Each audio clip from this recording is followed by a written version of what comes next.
Sergeant Barry K. Jones, B-A-R-R-Y, middle initial K, J-O-N-E-S. And so where are we standing?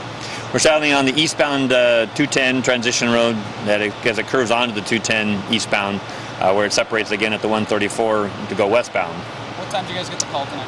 It's approximately about an hour ago. We received a call of a jackknife truck in the tunnels. And upon CHP's arrival, what did you guys have on scene? Upon arrival, we found this big rig that's behind me that had jackknifed and came to rest. Another vehicle that had swerved to miss the big rig when it came to a stop, and then we have two more big rigs behind us that one was rear-ended by the other one.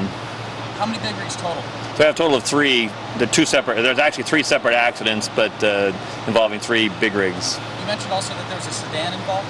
That's correct. The truck driver in the truck behind me had come to a stop after his accident and got out, was putting out his reflectors to try to warn other drivers. And while he was doing that, another car coming through the tunnels saw the driver at the last minute. The driver was able to dive out of the way, swerved, went around the truck, didn't hit the truck, but came to rest around in the front of the truck. Very lucky for that truck driver. Well, definitely for that truck driver. And at this point, how long do you expect this transition road to be closed?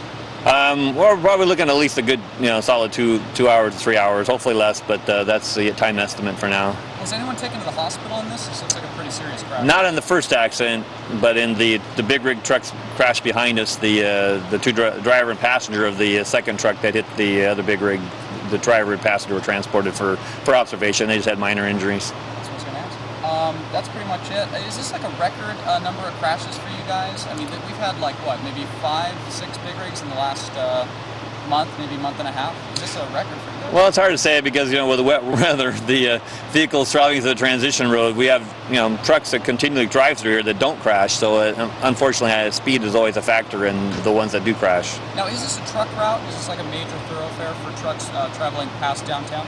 Yeah, they come down from the 5 through the 210 to go west or go to east into Inland Empire. And obviously tonight it would be safe to say road conditions play a part in this as well? Yeah, it was raining at the time, and the roadway was wet. Pretty much it. Name and spelling one more time. Sergeant Barry K. Jones, B-A-R-R-Y, middle initial K, J-O-N-E-S.